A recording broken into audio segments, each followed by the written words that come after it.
Who the fuck's riding with you that got the balls to pull a strap on me? CNN's Jim Accosta continues the argument that I made yesterday on my last video, that the Republicans are so consumed with culture wars that they can't see what's going on beneath them, that they're so consumed about attacking Disney, attacking everything and everyone else that irks them other than doing their jobs. Now, I didn't mention this on yesterday's video, but here it is here, thanks to CNN's Jim Accosta. And of course, the big one that they like to attack all of us with, inflation.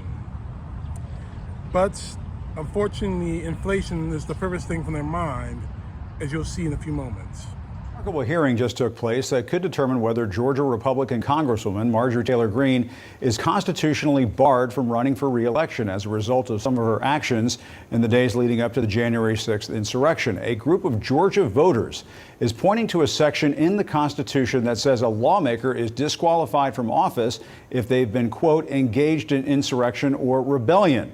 Greene has said that she had no knowledge or of any attempt to illegally interfere with the counting of electoral votes on January 6th, but her challengers hauled Greene into court on Friday and grilled her on her past comments, falsely stating that Joe Biden had not been legitimately elected president of the United States. Is it fair to say, Representative Greene, that from election night of 2020 until January 6, 2021, your personal opinion and your wish was that Congress not certify Joe Biden as the winner of the 2020 election? No, that's not accurate. But the problem for Greene is she has already posted her own video before the insurrection, spreading the big lie that Biden stole the election. Watch. We aren't going to let this election be stolen by Joe Biden and the Democrats. President Trump won by a landslide. No, that's not true. But Greene repeatedly had trouble remembering things during this hearing. In fact, you think that Speaker Pelosi is a traitor to the country, right? I'm not answering that question. It's speculation. You've said that, haven't you, Ms. Greene, that she's a traitor to the country? No, I haven't said that. Okay. Put up Plaintiff's Exhibit 5, please. Oh, no, wait. Hold on now. I believe by not upholding the securing the border, that violates her oath of office. Fair enough. I'm not interested in her oath of office. I'm interested in that you said that she's a traitor to our country. Hold on, she said. These aren't exactly good times for Pinocchios. Away from the January 6th investigation, some potential contenders for the 2024 GOP nomination are in search of other sources of outrage.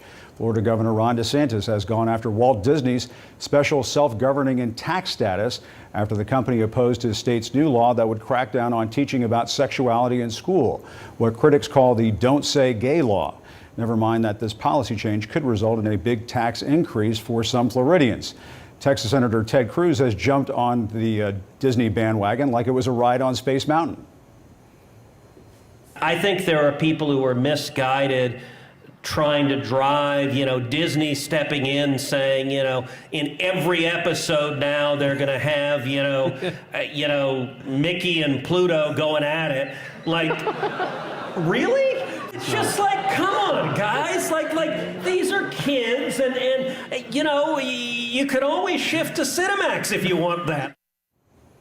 Now, if you really believe any of that, we have entered the Magic Kingdom. Absent from all of these attempts to sound the alarm for parents are any actual proposals for things like inflation, high gas prices, and yes, stopping Russian atrocities in Ukraine. And you certainly won't find the same intensity when it comes to getting to the bottom of what happened on January 6th. We are still learning more about what was happening behind the scenes after the insurrection. A brand new court filing from the January 6th committee includes testimony from an aide to then White House Chief of Staff Mark Meadows. That staffer says Meadows was warned there could be violence on January 6th, and the aide also lays out that several GOP members of Congress were involved in White House meetings aimed at overturning the election results, including incoming Congresswoman Marjorie Taylor Greene. As part of their new book, New York Times reporters Jonathan Martin and Alexander Burns obtained audio of House Minority Leader Kevin McCarthy slamming former President Trump for his actions on a conference call with fellow Republicans. I've had it with this guy. What he did is unacceptable. Nobody can defend that, and nobody should defend it. McCarthy told House GOP members that Trump accepted some responsibility for what happened that day. He bears responsibilities for his words and actions. No ifs, ands, or buts. I asked him personally today, does he hold responsibility for what happened? Does he feel bad about what happened? He told me he does have some responsibility for what happened. And he needs to acknowledge that.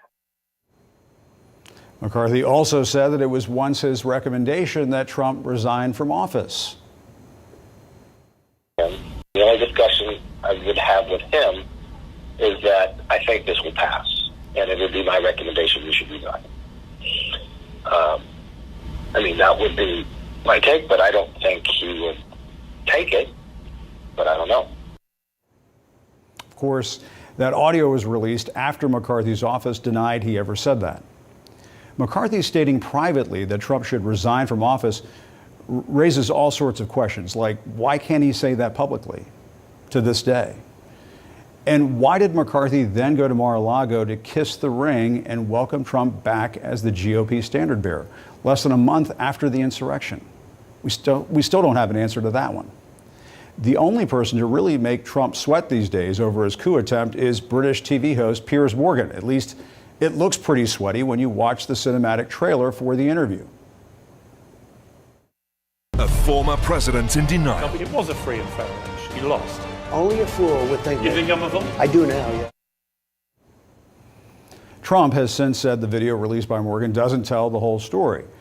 I guess it's no surprise that Trump's longtime attorney, Rudy Giuliani, who called for, quote, trial by combat at the January 6th Stop the Steal rally, isn't really quaking in his boots these days. The closest he's been to receiving any kind of judgment was his appearance on The Masked Singer.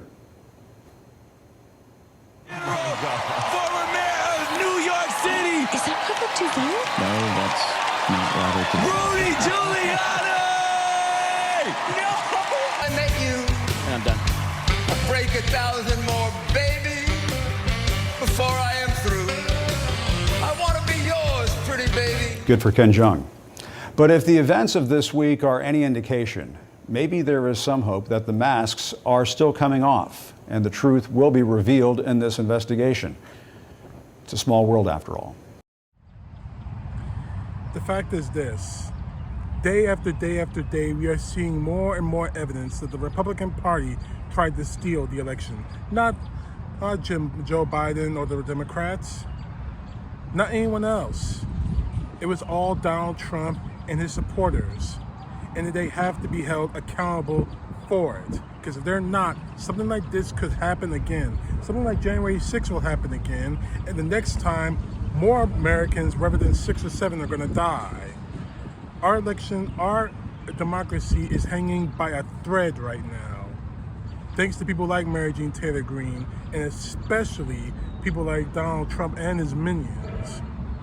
Every time they walk free, every time they get a chance, look what I got away with. And just deny, or even more worse, lie under oath in a courtroom. A federal courtroom, no less. Every time that happens, this country falls even deeper and deeper into nearly being destroyed. It has to stop. Charge Mary Jean Taylor Greene with perjury and insurrection against this country. Charge Donald Trump and every single one of his family. Charge Rudy Giuliani and his crazy ass for just being Rudy Giuliani and being crazy. But more to the point, screaming trial by combat during the January 6th Stop the Steal rally. And guess what happened? Is it one thing everyone needs to understand? Everyone out there who spoke at the January 6th rally is guilty of what happened on January 6th. Whether it was just a 2-minute speech or a 5-minute speech, Guys like Mo Brooks, who said it's time to kick ass and take names. These people are deadly serious. When are we going to be? Donald Trump needs to be arrested. Period. CTP, know the truth. God bless. Peace to the left, justice to the right.